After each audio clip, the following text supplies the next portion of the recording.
आदाब नाजरीन, T news के इस खुसूसी प्रोग्राम में आप तमाम का खैर मकदम है। नाजरीन, आज का ये खुसूसी प्रोग्राम इसलिए पेश किया जा रहा है कि पिछले दिनों वज़ीर आला के चंद्रशेखर राव साहब ने एक आला सतह के इजलास में एक फ़ैसला लिया है कि हमने 9 साल मुकम्मल किए हैं, यानी कि तेलंगाना रियासत बनने के बाद तेलंगाना की हुकूमत ने 9 साल कामयाब तरीन मुकम्मल किए हैं और 10वें साल में शामिल होने जा रहे हैं।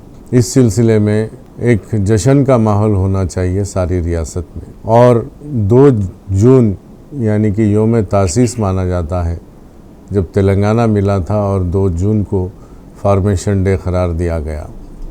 तेलंगाना फॉर्मेशन डे 2 जून 2014 से मनाया जा रहा है और 10वें साल में हम दाखिल हो रहे हैं, यानी कि तेलंगाना हासिल करने के बाद 10वां साल 2 जून 2023 से शुरू होने जा रहा है।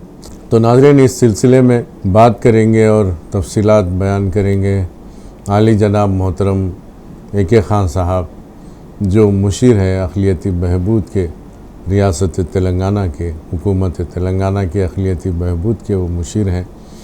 आज हमारे साथ मौजूद हैं। आपकी तरफ से, टी न्यूज़ की तरफ से मैं खान साहब का इस प्रोग्राम में इस्तकबाल करता हूँ। खान साहब, आपका इस्तकबाल है फिर एक बार।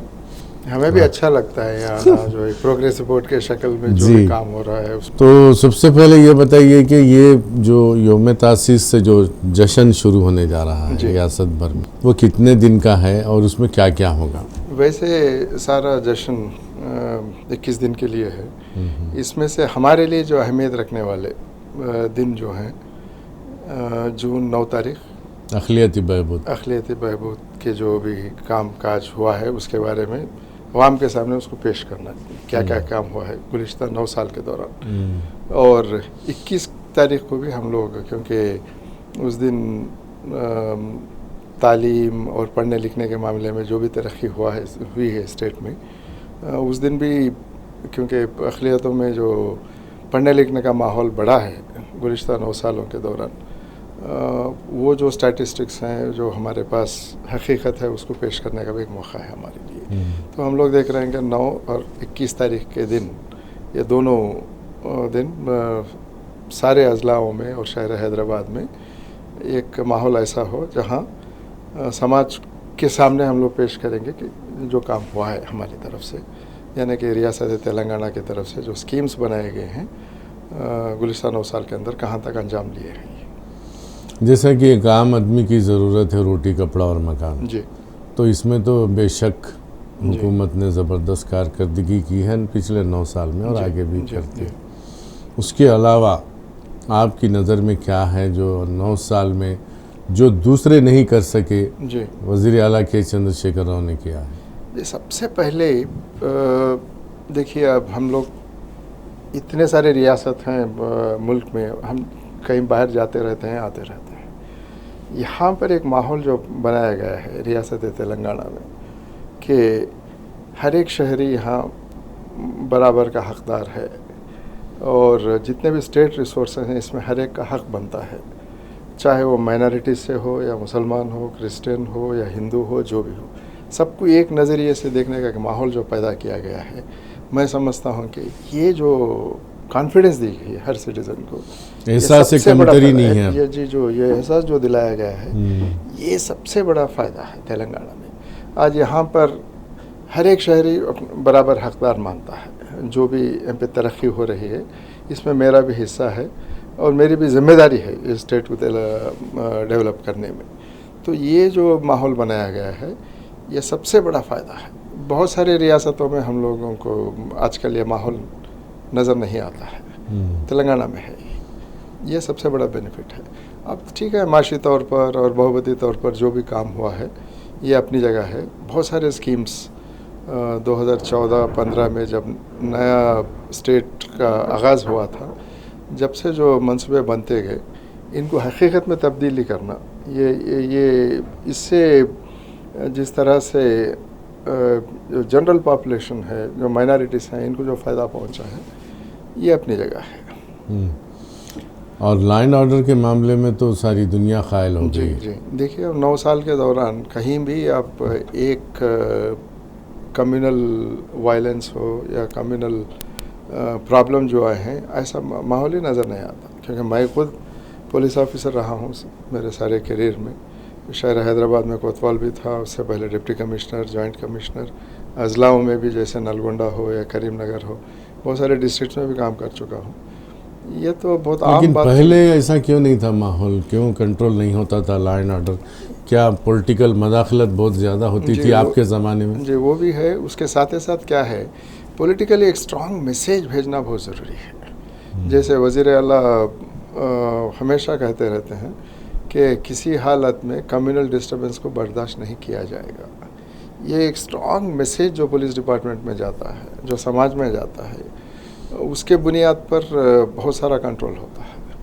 और इसके साथ ही साथ जब हर एक को एक नज़र से, बराबर की नज़रिए से जब देखते हैं, तो लोग भी मुतमईन होते हैं कि चलो हमारे साथ भी इंसाफ हो रहा है।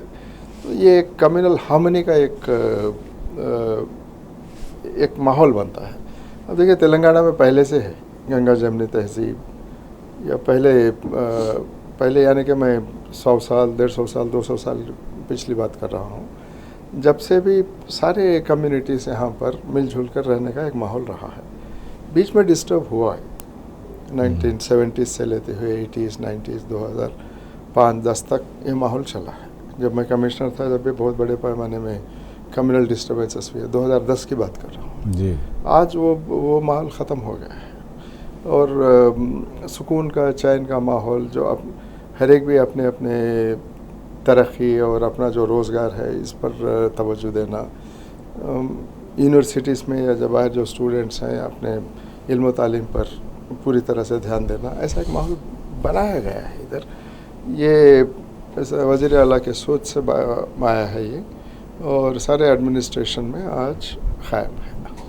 पिछले दिनों, पिछले रमज़ान में मैं सऊदी अरब में था, वहाँ पर NRIs इतने खुश हैं जी, तो वो इतनी तारीफ़ कर रहे थे कि तेलंगाना की जैसी हुकूमत, वो लोग दूसरी रियासत के साथियों को बता रहे थे कि हमारे तेलंगाना में ऐसा होता, वैसा होता। हम जो है अपने बीवी बच्चों को आराम से तेलंगाना में छोड़ के यहाँ पर सुकून से काम कर सकते हैं। बिल्कुल सही फर्क। ये पहले कभी नहीं था। नहीं था, ये नहीं था, क्योंकि मैं भी गया हूँ उधर मिडिल ईस्ट में, बहुत सारे कंट्रीज़ में। वहाँ तो आपको हर एक रियासत के लोग मिलेंगे, साथ में रहते हैं। अब ये जो रियासतों के नाम नहीं लेना चाह रहा हूँ, बट फिर भी वहाँ से जो होते हैं वो तेलंगाना की तरफ, हैदराबाद की तरफ देखते रहते हैं, कब हमारे पास इतनी खुशहाली और इतना अच्छा माहौल बन सकता है यहाँ पर, ये सोच में रहते हैं। हम लोग भी जब बाहर रियासतों में भी जाते हैं, वहाँ के ऑफिसर्स हो, वहाँ का कम्युनिटी फंक्शंस में जो जाते हैं, वहाँ पर हैदराबाद को तो बहुत अप्रिशिएट करते हैं जी। और तेलंगाना को अप्रिशिएट करते हैं। अब हमारे पास देखिए, जैसे अखिलियती बहबूद के शोबे के अंदर हम लोग जो काम करे हैं, अच्छे अच्छे स्कीम्स बनाए गए। इसमें जो वज़ीर आला की सरपरस्ती जो हासिल थी 2015-16 में जब स्कीम्स बनने के टाइम पर, यह तो काबिल तारीफ़ है। देखिए स्कूल्स का आगाज़ हुआ, 204 रेजिडेंशियल स्कूल्स बन गए आज। इसके साथ ही साथ CM ओवरसीज़ स्कॉलरशिप बहुत कम पैमाने पे हुआ करते थे, अब हर स्कॉलरशिप 20 लाख का है, और हर साल 500 स्कॉलरशिप्स। आज तक 3000 स्टूडेंट्स इससे फ़ायदा उठा चुके हैं, 500 करोड़ से ज़्यादा हम लोग तकसीम कर चुके हैं इसका। स्कूल्स में भी देखिए 204 स्कूल जो क़ायम है, अब इसको तो फिर जूनियर कॉलेज तक ले गए हैं इनको, और 1,30,000 लड़के लड़कियां इसमें आज तालीम हासिल कर रहे हैं। हर तरह के जो फैसिलिटीज़ हैं, कॉरपोरेट स्कूल्स हैं, उससे भी बेहतर फैसिलिटीज़ यहाँ पर दिए गए हैं, चाहे बिल्डिंग्स हो या हॉस्टल्स, उनके खाने का जो इंतज़ाम किया गया है उधर, जो क्वालिटी ऑफ एजुकेशन, इसके नताइज हमारे सामने हैं आज। अब देखिए रिसेंटली जो इंटरमीडिएट के 10th के रिज़ल्ट्स आए हैं, हमारे पास इंटरमीडिएट में 90% से ज़्यादा रिज़ल्ट्स आए। देखिए स्टेट एवरेज अराउंड 60% था, और 10th क्लास में भी हमारे पास 90% प्लस रिज़ल्ट्स आए हैं। परसेंटाइल जो आया है उसमें 99.38% वाले भी हैं हमारे पास। 90% परसेंटाइल से तो बहुत सारे लड़के हैं जी। और इसके साथ ही साथ हमारे पास तकरीबन 100 स्टूडेंट्स जो इंटरमीडिएट कंप्लीट करे हैं, आज जेई के बुनियाद पर आईआईटी, एनआईटी ऐसे इंस्टीट्यूशंस में दाखिला पा चुके हैं। सो इस साल 100 क्वालिफाई हुए हैं हमारे पास।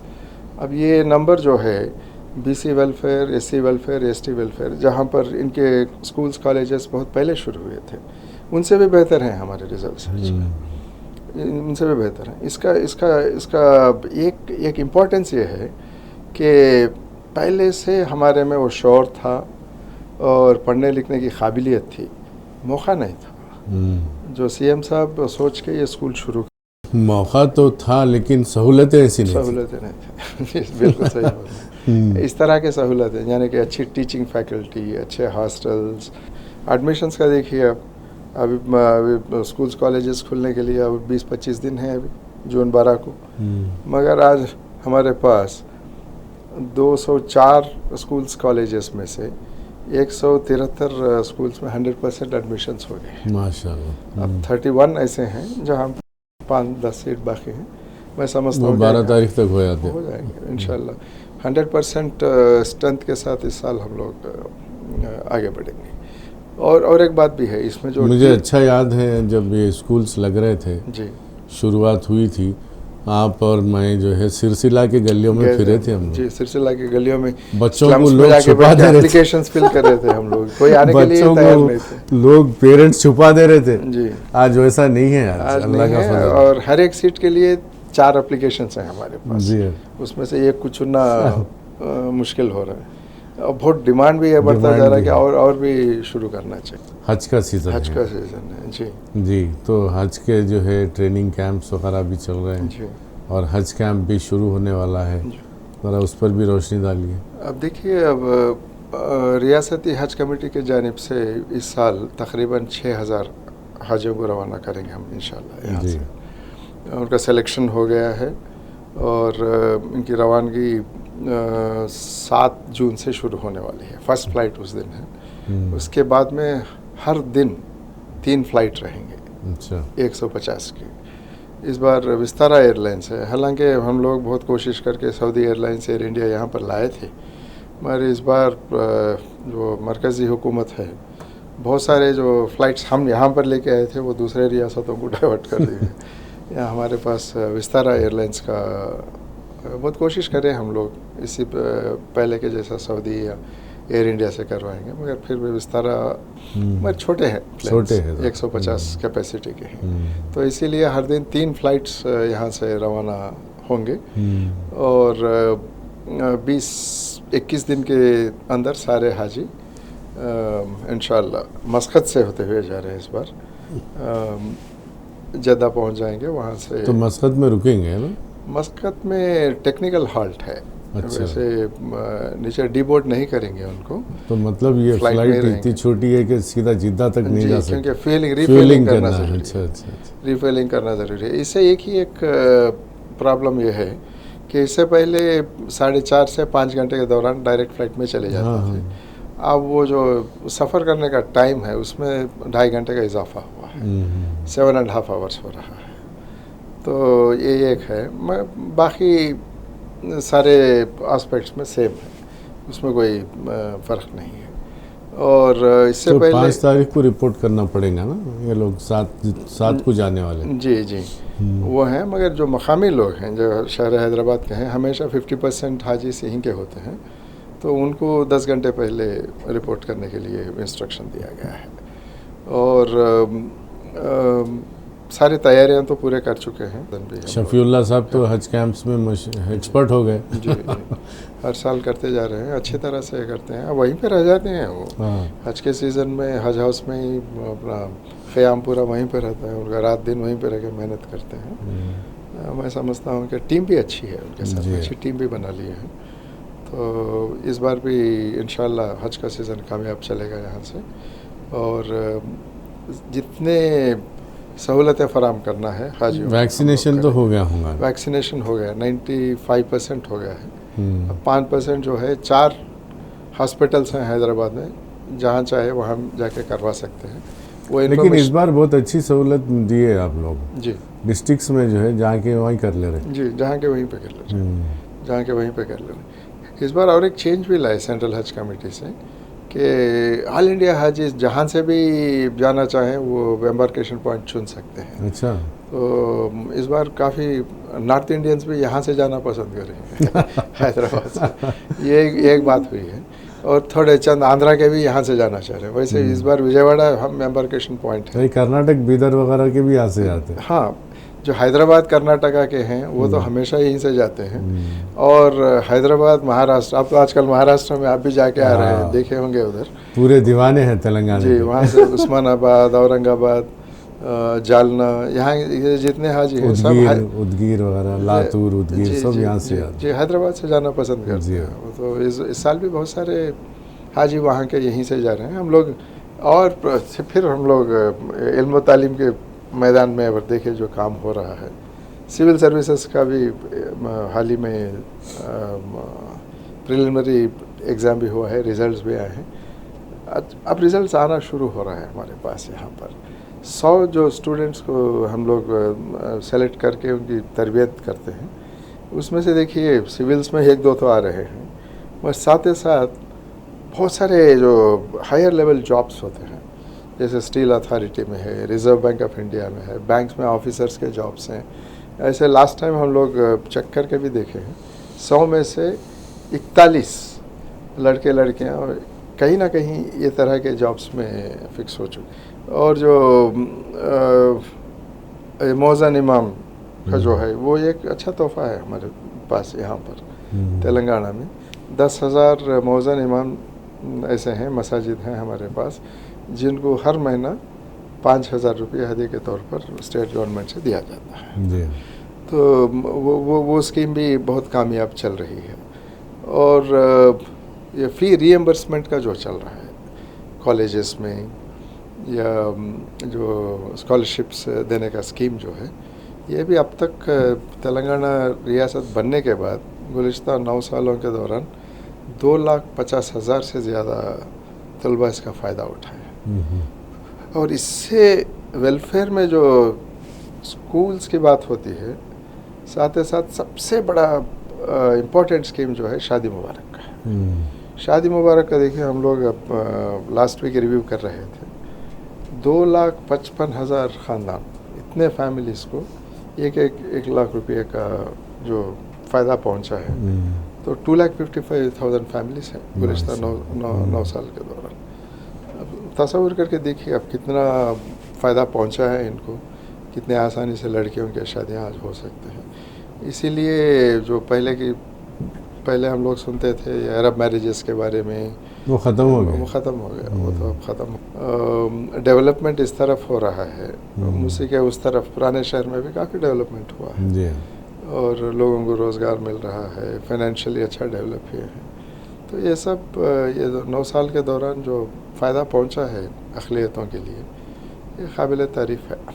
तो 9 तारीख़ हम लोग जो है ये नहीं, सारा बड़ा एक सब्जेक्ट जो बहुत सारे हम लोग एक सब्जेक्ट है साहब जी जी, वो कोई जिक्र ही नहीं करता, लेकिन उससे हर आदमी फ़ायदा उठा रहा। बिल्कुल, सीएम रिलीफ फंड, हाँ, CMRF, लाखों लोग फ़ायदा उठाते, उसका जिक्र नहीं करते बाहर।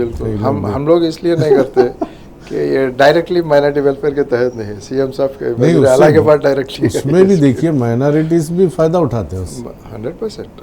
वो इतना बड़ा हेल्प है उससे जी। एक बीमार को जो है रिलीफ फंड मिलता है सीएम से जी। लोग जो है आरोग्यश्री ये वो बोलते, लेकिन सीएम रिलीफ फंड से तो बहुत आता है। मैं जब भी वहाँ पे साहब के दफ्तर में जाता हूँ, देखता हूँ कितना काम होता रहता है, कितने MLAs। ऐसा गुज़िश्ता 9 साल के दौरान काफ़ी कुछ अब जनरल डेवलपमेंट तो हुआ है जी, साथ ही साथ स्पेसिफिकली यानी कि खुसूसन जो माइनॉरिटीज़ पर तवज्जो दी गई है, उनके एजुकेशन डेवलपमेंट के लिए, सोशल डेवलपमेंट के लिए, उनके जॉब्स के लिए, शादियों के लिए, मौज़न इमाम के लिए, ऐसे स्कीम्स आपको दूसरे किसी रियासत में नहीं मिलेंगे। एक बात तो है साहब, सारी रियासत में कोई एक घर भी नहीं बचा होगा जो स्कीम किसी को कवर नहीं। बिल्कुल, चाहे वो अमीर हो या गरीब हो जी। अमीर है तो उसको रैतु बंधु तो मिला है जी जी। अब देखिए माइनॉरिटी फाइनेंस कॉरपोरेशन के तहत भी अब तक 850 जो कैप्स हैं इसका तकसीम हुआ है, तकरीबन 2000 ऑटोज़ का हुआ है, और 10,000 से ज़्यादा स्विमिंग मशीन जो ख़वातीन के लिए देते हैं, तो वो भी हुआ है। काम तो चलता जा रहा है और सीएम साहब अभी सोचते हैं कि और क्या नए स्कीम्स कर सकते हैं और कितनों का फ़ायदा पहुंचा सकते हैं, ये काम चल रहा है।